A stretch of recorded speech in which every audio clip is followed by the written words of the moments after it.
What's up, YouTube? So today we are back to work on the 318. I'm trying to get that last header stud off. I got the new ones, so those ones have copper nuts instead of the factory like steel, so they're not going to rust on there, which is pretty nice. But still trying to get the last one off. Right now I'm trying to hammer on a 10 point or a 12 point 10 millimeter, because stock size is 11 millimeter.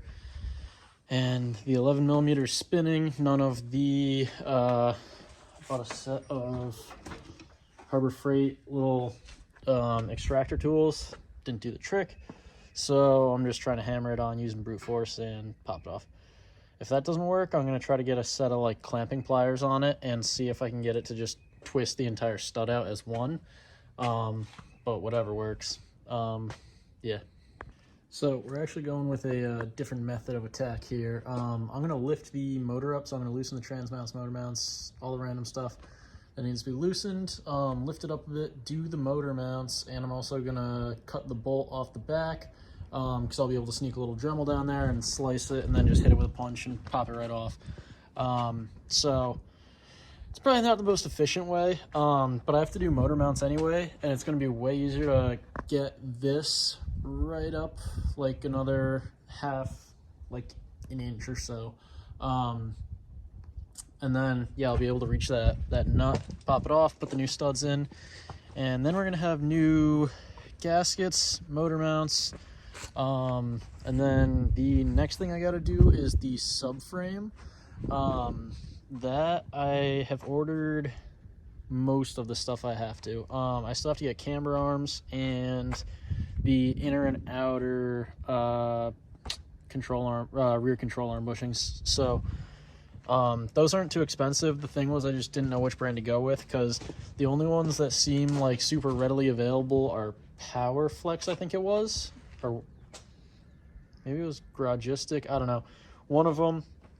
But I got Solid everything else, and those they only had, and I think it was like 95 poly, so that would probably be fine. I don't know why it would cause any issues, other than it's easier to just mount, or it's use the same mounts all around, because then there's no play in anything, and I don't know. At least that's what I've heard.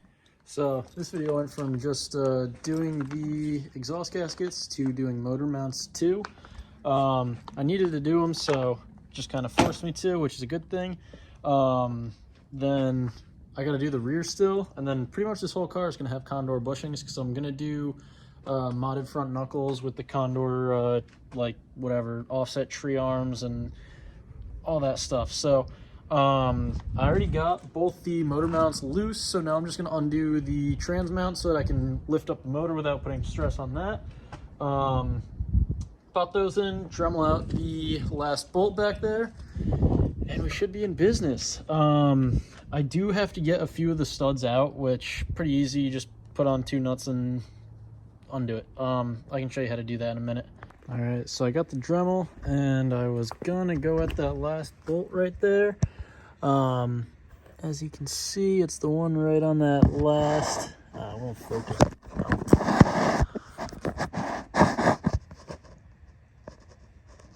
Right there. Yeah, I don't know why that one decided to strip, but it's super annoying. But what sucks is that the Dremel's broken too, so I gotta think of another way to try to get this off. I was gonna try to just cut it and hit it with a punch, but didn't get lucky. Alrighty, so the motor mounts are fully in. I just gotta bolt them down. The only thing is that I wasn't able to cut that nut, so I'm not sure if I'm actually gonna bolt them down today. Just so that if I have to jack up the engine to make it easier to get to that nut, it is still accessible. But at least the mounts are in. Kind of bummed that the Dremel's broken, because that means I can't get the exhaust manifold gasket done today.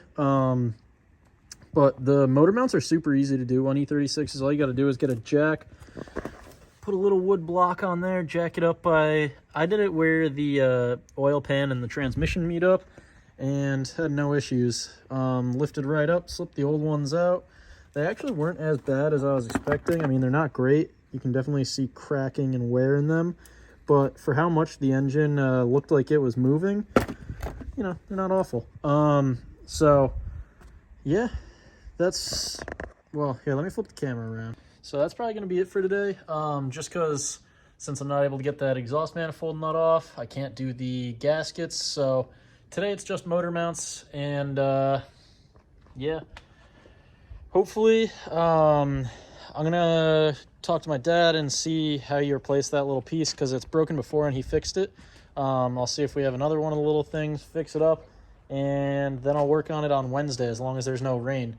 So ideally Wednesday we'll have that exhaust manifold gasket done. Once I do that, then, oh, the E34 is over there. E34, I got to do the spark plugs and the valve cover gaskets, so that's coming up in a video. I also got to do the control arms on it, but I actually realized that they weren't as bad as I thought. It was actually the spacers that I had on it. So I'm not going to show the wheels that are on it right now because that's going to be in the next video. But I got the fitment dialed in pretty nice, and the old spacers were actually causing some of that shaking. So I swapped them out for some new ones, and yeah, things good to go. So I am going to still do the control arms because it definitely does need them. At 55, you get the little speed shake, but I felt like it had gotten worse, and it was doing it at like 40 miles an hour.